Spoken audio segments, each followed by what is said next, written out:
नमस्कार मित्रों, आज हम चर्चा करेंगे कृषि के प्रकार टाइप्स ऑफ एग्रीकल्चर के बारे में।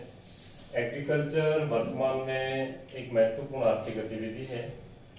विश्व की 40% पॉपुलेशन है वो एग्रीकल्चर पर डिपेंड है और उसमें विकसित और विकासशील देशों में उसका जो परसेंट है, उसका डिपेंडेंसी का परसेंटेज है वो अलग अलग है। विकसित देशों की 5 से 10% पॉपुलेशन है वो कृषि पर निर्भर है।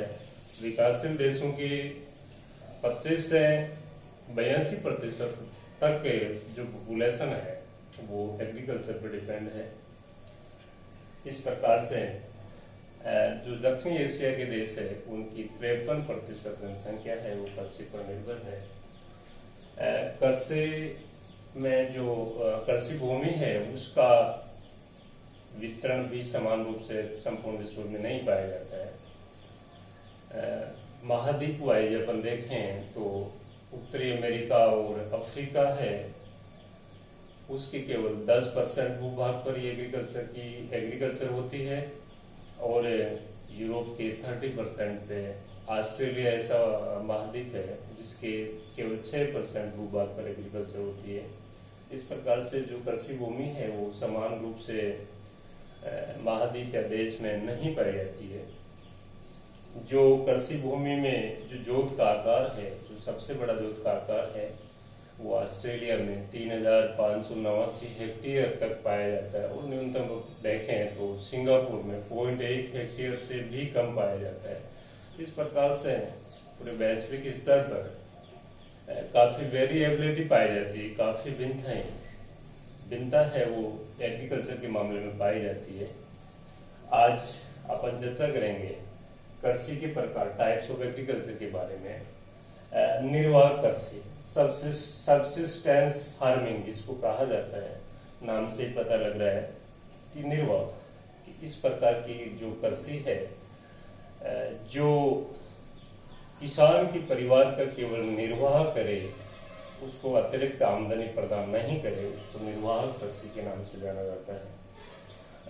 इसमें केवल जो इसका मुख्य उद्देश्य होता है वो जो उत्पादक परिवार है उसकी आवश्यकताओं की पूर्ति करना ही होता है।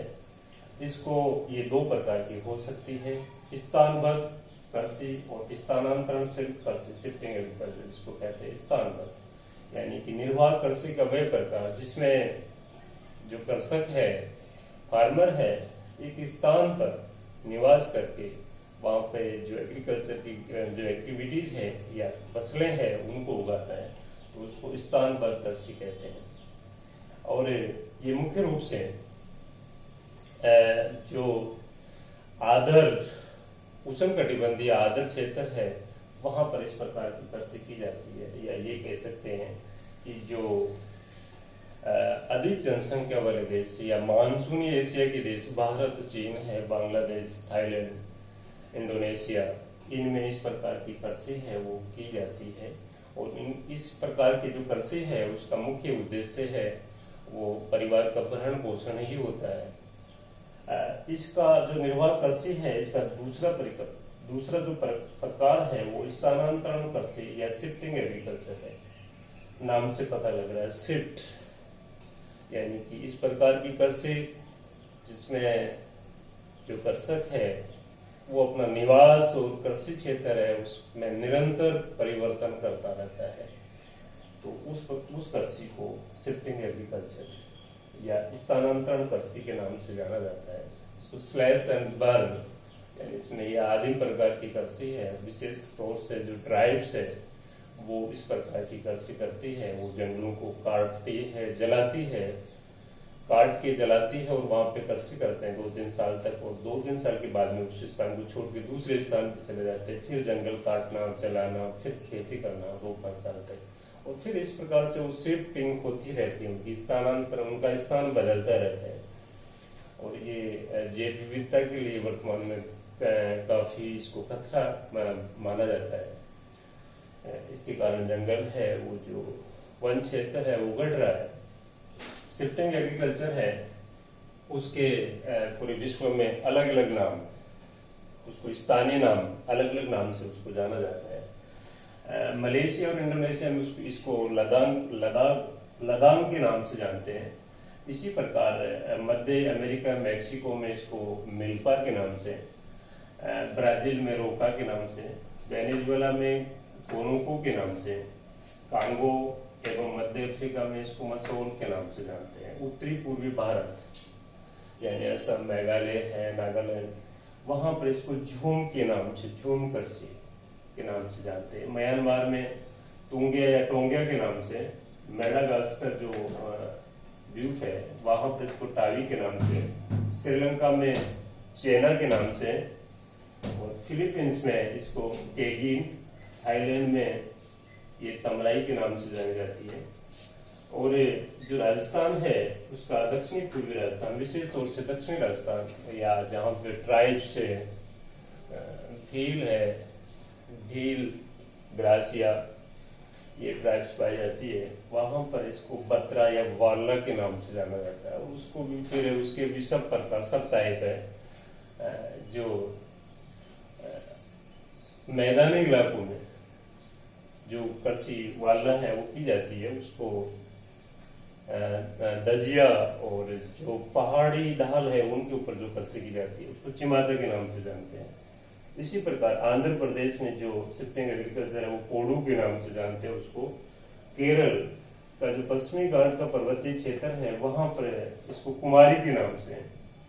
छत्तीसगढ़ का जो बस्तर है जिला है उसके आसपास का क्षेत्र है, यहाँ पर इसको दैया लीपा के नाम से। मध्य प्रदेश में बेवर के नाम से, और इसमें जावा जो इंडोनेशिया का आपका द्वीप है वहां पर इसको हुमा के नाम से। इस प्रकार से इसके जो लोकल नेम है, स्थानीय नाम है शिफ्टिंग एग्रीकल्चर के, और धीरे धीरे इसका क्षेत्र वर्तमान में अब घट रहा है। ये जो बायोडाइवर्सिटी है उसके लिए खतरा है। इसमें वनों की कटाई की जाती है, उनको जलाया जाता है, और फिर कृषि की जाती है, जो खाद्यान्न फसलें मुख्य रूप से उगाई जाती है। इसी प्रकार जो कृषि का दूसरा प्रकार है वो है विस्तृत कृषि। विस्तृत कृषि यानी एक्सटेंसिव फार्मिंग। ये मुख्य रूप से विश्व की जो घास मैदान है, शीतोष्ण कटिबंधीय घास मैदान, प्रेरी, ऑस्ट्रेलिया, यहाँ पर इस प्रकार की कृषि की जाती है। नाम से पता लग रहा है विस्तृत कृषि, यानी इसमें जो फार्म है या जो होल्डिंग्स है उसका आकार है वो विस्तृत होता है। एक्सटेंसिव बड़े बड़े आकार के फार्म हाउस होते हैं, वहां पर इस प्रकार की कृषि की जाती है।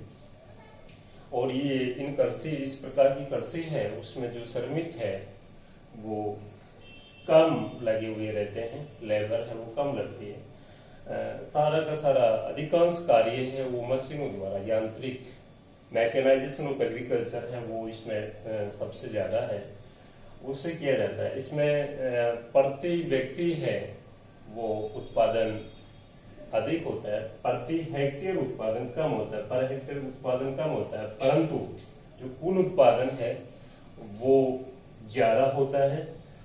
और विशेष रूप से ये प्रेरी, ऑस्ट्रेलिया के जो शीतोष्ण कटिबंधीय घास के मैदान है जहाँ पे फर्टाइल सोइल पाई जाती है, वहां पर इस प्रकार की कृषि की जाती है।